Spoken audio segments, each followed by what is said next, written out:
Olá! No episódio anterior, vimos que uma pessoa passa a fazer parte do reino de Deus somente se receber de Deus um novo nascimento. Jesus conversa com Nicodemos, uma autoridade religiosa do povo que Deus tinha escolhido para desenrolar o seu plano de salvação para todo o mundo. Jesus dizia a Nicodemos que ritual ou título religioso não servem a nada.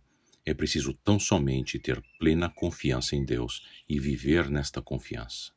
É só através da genuína fé, aquela que espelha em nossas vidas o fruto do Espírito Santo, que vem do amor de Deus, é que evitaremos o julgamento em condenação pelo nosso estado e história de pecado.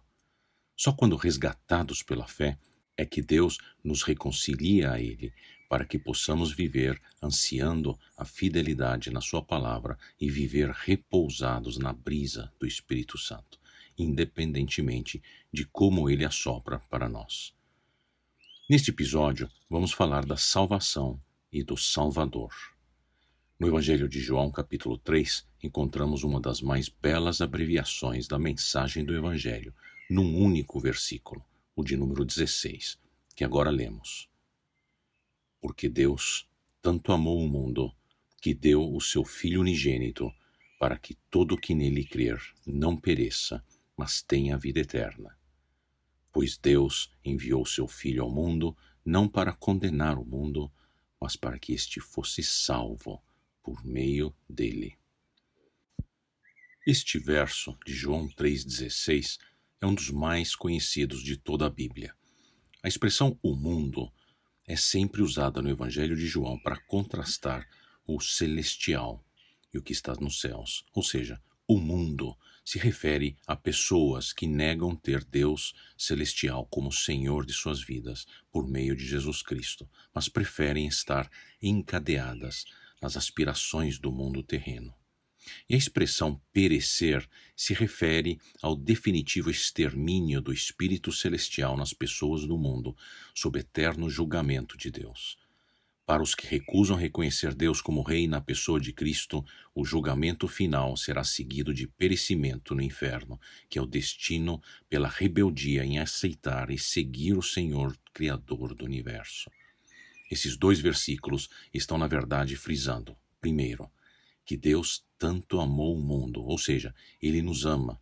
E segundo, que Deus manifestou tal amor enviando Jesus para nós, sendo que tal propósito foi cumprido pela morte por nós. Deus enviou seu Filho para nós que já estávamos condenados, para nos trazer vida eterna. Em outras palavras, Jesus Cristo veio para salvar. Já falamos nos episódios anteriores quem era Jesus, a palavra através da qual o mundo foi criado e é sustentado, que é Deus, na pessoa do Filho do Deus Pai, que assim o declarou no momento do batismo de iniciação do ministério de Jesus, quando a voz do Pai se manifestou junto com a terceira pessoa da Trindade do único e verdadeiro Deus, que é o Espírito Santo, que desceu na forma de pomba sobre Jesus naquele mesmo momento do batismo e que habita em todos os que creem em Deus por meio de Cristo. Ou seja, Jesus é o próprio Deus que criou e reina no universo. Ele é a expressão de uma de três pessoas pela qual Deus se apresenta a nós. Ele é o Salvador.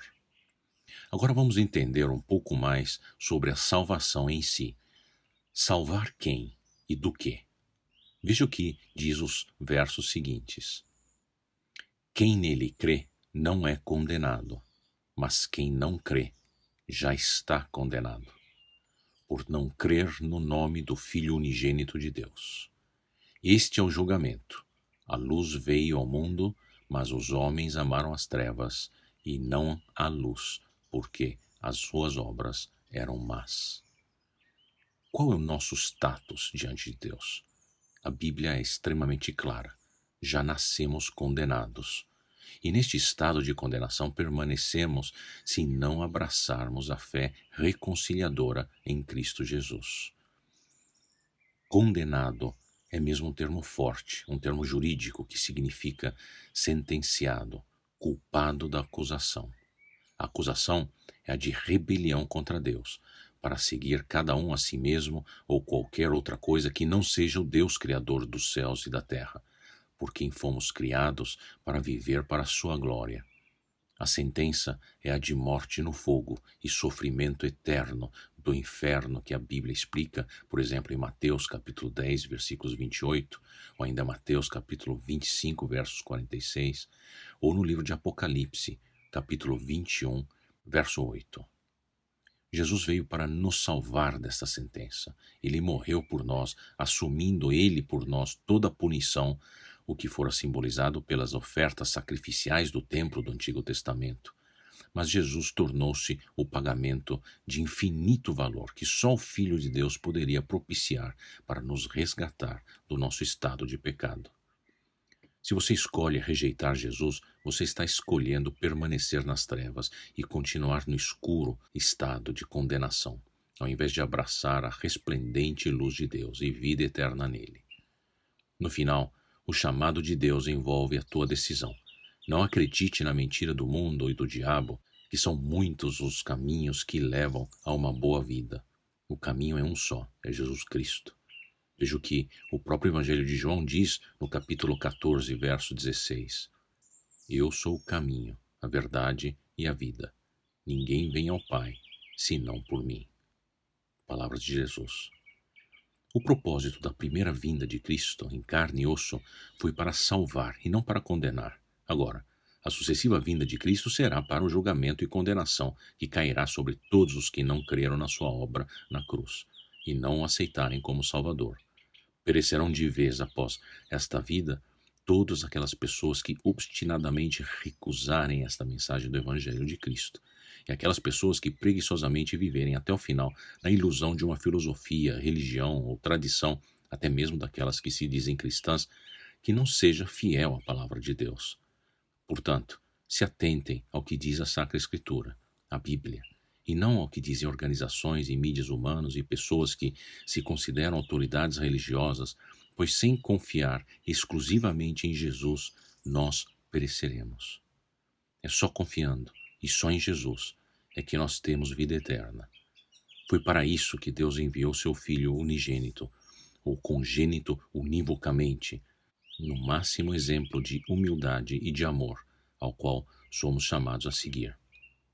Jesus morreu para salvar todos que o aceitarem como Salvador e o seguirem como Senhor. Aquebrante-se diante dele e louvemos ao Senhor juntos. Deus te abençoe.